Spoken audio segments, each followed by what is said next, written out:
मेरी छठ, सबसे पहले नाम बता दीजिए अपना। मेरा लीला देवी नाम है। ये बताइए, छठ पर्व बहुत बड़ा पर्व आप लोगों का होता है, सरकार की व्यवस्था से संतुष्ट है क्या? अभी तो सही से नहीं हुआ है, पूरा नहीं हुआ जैसे होना चाहिए उसे तो हुआ नहीं है। क्या क्या कमियां हैं? सब कुछ कमी है, पानी तो अच्छे से नहीं, जैसे वहाँ जबना में होना चाहिए वहाँ जबना में नहीं होके यहाँ हो रहा है, वही तो हुआ नहीं है। किस तरह की परेशानी है? वैसे नहीं मिला रहे हैं। होता तो उसे हो ही नहीं रहा अब तो देखो कैसे आ रहा है, जैसे तैसे आ रहा है आदमी।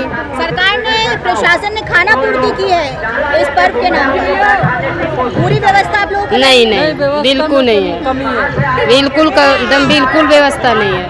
देखिए जो वर्ती महिलाएं। पंडित जी नाम बता दीजिए। घनश्याम झा। घनश्याम जी, छठ पूजा का महत्व क्या है? छठ पूजा का महत्व ये है जो सब तो लोग भगवान सूर्य को उगते हुए प्रणाम करते, बल्कि बिहार उत्तरांचल के लोग जो हैं डूबते हुए सूर्य को भी प्रणाम करते हैं। सूर्य को प्रणाम करने का महत्व ये है जो अपना पुत्र और अपना समाज का जग कल्याण को लिए उनको अर्घ दिया जाता है।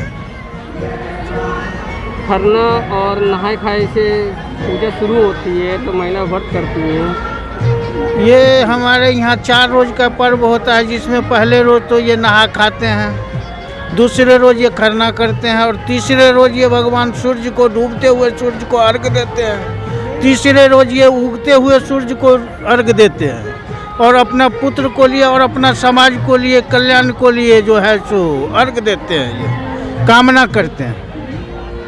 तो पानी में रह के कितने घंटे रहा जाता है? ये करीबन 3 से 4 घंटे रहते हैं शाम को और 3 से 4 घंटे रहते हैं सुबह को।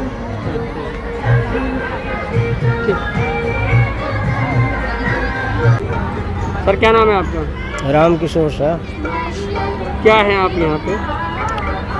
मैं छठ पूजा समिति का अध्यक्ष हूँ। अच्छा, 2 साल बाद छठ पूजा मनाई जा रही है, जिसमें न मास्क की ज़रूरत है न पूरी सार्वजनिक मना सकते हैं, तो कितनी कमियां हैं और कैसा लग रहा है 2 साल बाद? हम लोग कोई व्यवस्था नहीं है, पूरी तरह से कोई व्यवस्था नहीं है। जो हम लोग का चाहिए था, जिस तरह हम लोग प्रशासन से मांग किए थे, हम लोगों को ये पूरा करके नहीं दिया गया।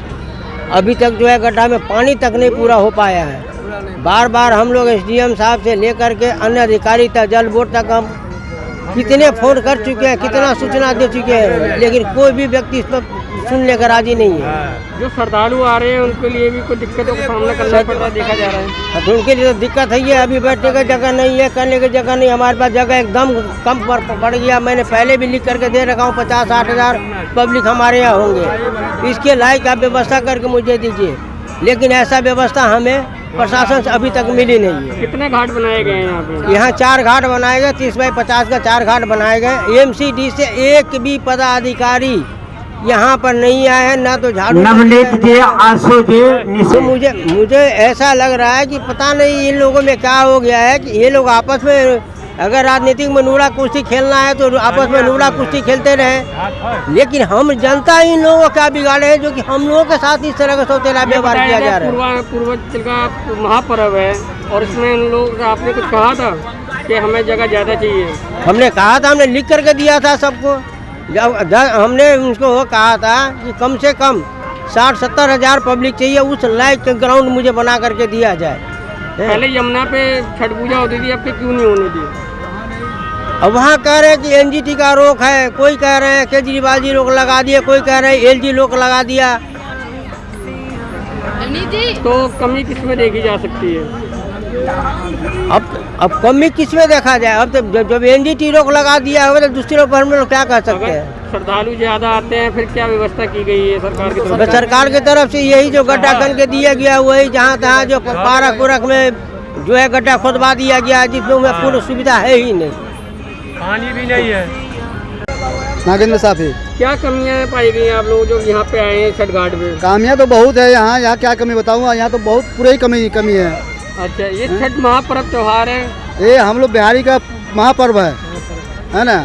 मैं जितने भी बिहारी हैं सब महापर्व है, सबसे भारी पर्व है, लेकिन यहाँ कोई सुविधा नहीं है। तो आपने सरकार से गुहार लगाई क्यों? सरकार से लिखित में दिया था, लिखित में भी उसका कोई सुनवाई नहीं हुआ। जमुना में होता था, हम लोग को बहुत सुविधा से होता था, सब साधन भी था वहाँ। गंदगी होता है पानी आ जमुना चुका में है। से तो कितना सफाई हो जाता यहाँ तो कोई साधन भी नहीं है। आदमी नहीं रहेगा तो भाई अब ये श्रद्धालु सब आ रहे हैं, श्रद्धालु को कहाँ रखेंगे हम लोग, कहाँ क्या व्यवस्था करेंगे हम लोग? 10,000 श्रद्धालु है यहाँ पे कम सेशन में। धर्म ही नहीं करने दे रहे, इतना पब्लिक कहाँ देगा सरकार, कहाँ जगह देगा? देखिए अभी बढ़ते जा रहा है, नहीं कहाँ देगा? ये खुले में होता है, बहता पानी बहता, गंगा माता में होता है। लोग कहता केजरीवाल सरकार कहता गंदगी होता है। देखो अभी यहाँ गंदगी था कि नहीं, साफ हुआ कि नहीं? सब नेता दौड़ साफ हुआ कि नहीं? इसी चीज को देखिए, अभी इलेक्शन होगा तो सब सर नेता दौड़ के इसी आएगा चीज यहाँ। को देखिए ना, यहाँ कितना गंदगी था, हमको वोट दो, वो हम भी ये कर सफाई देंगे, वो होता, कर देंगे। उसका भी साफ हो जाता है। भी दिल्ली सरकार के द्वारा और एमसीडी चुनाव में जो है पूरा बिहारी और यूपी के लोग पूरी ऐसी ताकत से जो है दिल्ली सरकार को मतलब चोट देंगे, ऐसी मतलब वोट के ताकत से चोट देंगे कि इनको जो है समझ आ जाएगा कि बिहारी की ताकत क्या होती है। समझ गए? हम लोगों का मूर्ख बना के रखा है। दिवाली मनी, दशहरा मनी, हर चीज हो रहा है, मार्केट खुली है और बिहारी साल में एक बार अगर त्यौहार करता है जमुना के किनारे, वो भी पवित्र त्यौहार है, सफाई का त्यौहार है, तो यहाँ पर गंदगी फैल जाती है। चलिए मैं आपको जमुना पे दिखा रहा हूँ सफाई के नाम पर क्या हुआ है। कुछ भी नहीं हुआ है, जीरो हुआ है। सफाई तो करना है नहीं, बस लोगों को जो है बस बैन कर दो, पूजा मत करो, दिवाली में पटाखा मत जलाओ, उस पे काम तो करो यार, तुम काम तो करो, बहुत बड़ा पर्व है, काम तो करो। ये बहुत बड़ा धोखा हुआ है हमारे दिल्ली में, ये ऐसा होना नहीं चाहिए। ये इतना बड़ा बिहार का पर्व है और यहाँ पे दोनों सरकार ने मिलके बहुत ज़्यादा झूठ बोला है, बहुत ज़्यादा। कोई भी घाट पे कहीं भी व्यवस्था नहीं बनाई गई है। ये पर्व जो है कि बहते पानी में यहाँ पे किया जाता है, जो कि हम इस पर्व को यहाँ पे कर रहे हैं इस चीज़ में, और उसमें भी पूरी व्यवस्था हम लोगों को कुछ नहीं मिला है। ये अब की बार जो चुनाव होगा उसका नतीजा उस टाइम पता चल जाएगा सरकार को कि बिहारी क्या है।